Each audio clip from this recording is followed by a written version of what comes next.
संगतकार के तीसरे पद में फिर से आपका स्वागत है बच्चों, तुम सभी लोगों को मेरा आशीर्वाद। अब देखिए, इसको बहुत ध्यान से सुनिएगा, ये बहुत इंपॉर्टेंट होता है, अक्सर ये एग्जाम में आता है। अर्थ पूछता है, तार सप्तक में जब बैठने लगता है उसका गला प्रेरणा साथ छोड़ती हुई उत्साह अस्त होता हुआ। कवि कहता है कि मुख्य गायक जब तार सप्तक में सुर लेता है तो ऐसा लगता है कि उसका गला बैठ गया है और आवाज़ धीमी होती जा रही है। तो उस समय लगता है कि उसका हौसला भी, उत्साह भी कम हो रहा है। प्रेरणा साथ छोड़ती हुई उत्साह अस्त होता हुआ, यानी जब बहुत ज़्यादा सुर लेता है तो ऐसा लगता है कि उसका गला बैठ रहा है।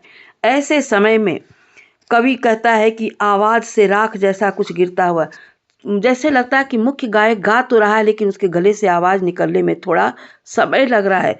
तो उसको कवि ने यहाँ पे तुलना कर दिया है उसकी आवाज़ को यहाँ पे कहा है कि जैसे राख जैसा कुछ उसकी आवाज़ से गिर रहा हो।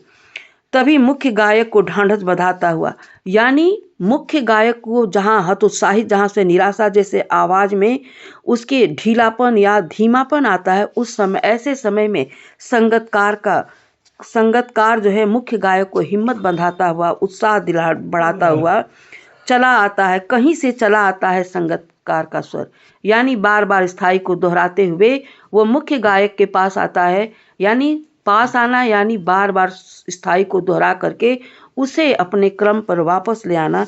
कहीं से चला आता है संगतकार का स्वर, कभी कभी वो यूं ही दे देता है उसका साथ, यानी जानबूझकर भी कभी अनायास ही वो बार बार स्थाई को जो दोहराता है संगतकार, वो मुख्य गायक के लिए बहुत महत्वपूर्ण भूमिका निभाता है।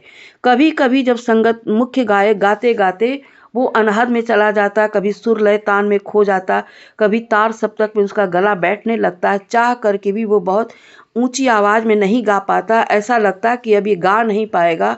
ऐसे समय में संगतकार का स्वर जो है उसे ढांढस बंधाते हुए, उसका उत्साह वर्धन करती हुई, अस्थाई को दोहराते हुए उसके पास यूं ही आ जाता है, उसका साथ दे देता है ताकि वो फिर से स्थाई को पा करके अपना गायन आगे बढ़ा सकता है।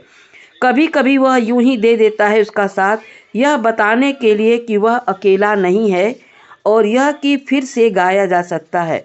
यानी मुख्य गायक को यह एहसास कराता है कि तुम जहां खो गए हो तुम फिर से वापस आ सकते हो, तुम अकेले नहीं हो, तुम्हारा साथ देने के लिए हम हैं और फिर से जो तुम्हारा गायन छूट गया उसको पुनः तुम गा सकते हो।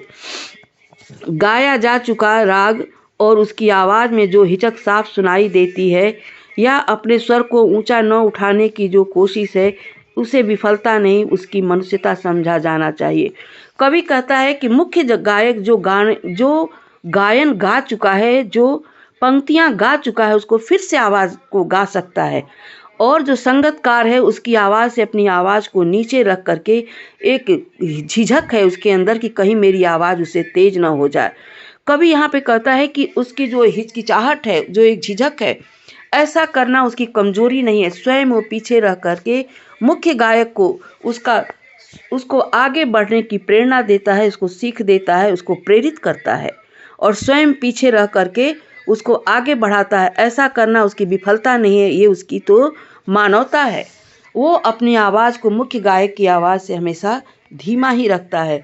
कवि ने यहाँ पर संगतकार की भूमिका में यह बताया है कि जो संगतकार है, अपनी आवाज़ को धीमे रखना, मुख्य गायक की आवाज़ से नीची आवाज़ थोड़ी रखना, ऐसा करना उसकी ये कमजोरी नहीं है, वो ये उसकी मानवता है। उसको विफलता न समझें, उसकी सफलता समझें, क्योंकि स्वयं तो वो पर्दे के पीछे रह करके मुख्य गायक को आगे बढ़ाना चाहता है। ये उसकी बहुत बड़ी भूमिका है, बहुत महत्वपूर्ण योगदान है। संगतकार की यहाँ पर भूमिका बहुत महत्वपूर्ण है। इस पाठ में कवि का यह संदेश है। बच्चों, आज बस इतना ही, अब प्रश्न अभ्यास में आगे बढ़ते हैं।